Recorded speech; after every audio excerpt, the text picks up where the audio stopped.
Alors que le système marocain tente désespérément de trouver des alternatives pour compenser l'arrêt du flux gazeux algérien, les rapports de force basculent.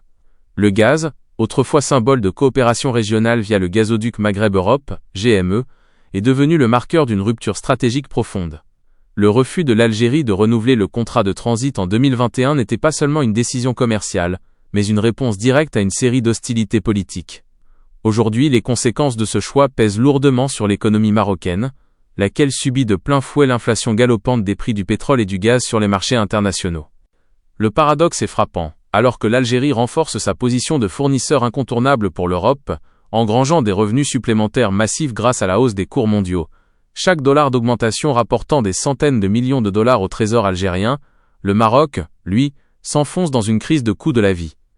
Les statistiques sont alarmantes pour le consommateur marocain. Le gaz de ville et le gaz de chauffage, essentiels pour les foyers et l'industrie, ont vu leurs prix multipliés, créant un mécontentement social latent. Le gouvernement marocain, après avoir longtemps minimisé l'impact de la coupure algérienne en prétendant que l'approvisionnement était sécurisé via l'Espagne, se retrouve aujourd'hui au pied du mur.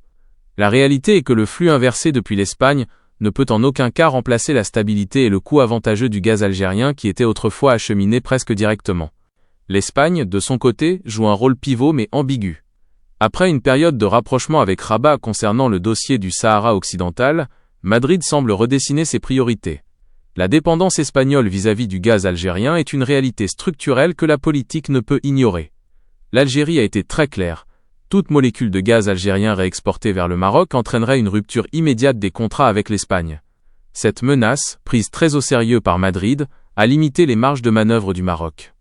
L'Espagne privilégie désormais ses intérêts nationaux et sa sécurité énergétique, quitte à laisser son voisin du Sud face à ses propres responsabilités. Les promesses de soutien espagnol envers le Maroc semblent s'effriter devant la nécessité de maintenir de bonnes relations avec Alger, qui détient les vannes de la sécurité énergétique de la péninsule ibérique.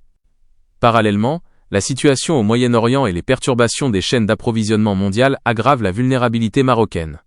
Les espoirs placés dans le gaz de schiste américain ou le gaz liquéfié qatari se heurtent à la réalité des coûts logistiques prohibitifs.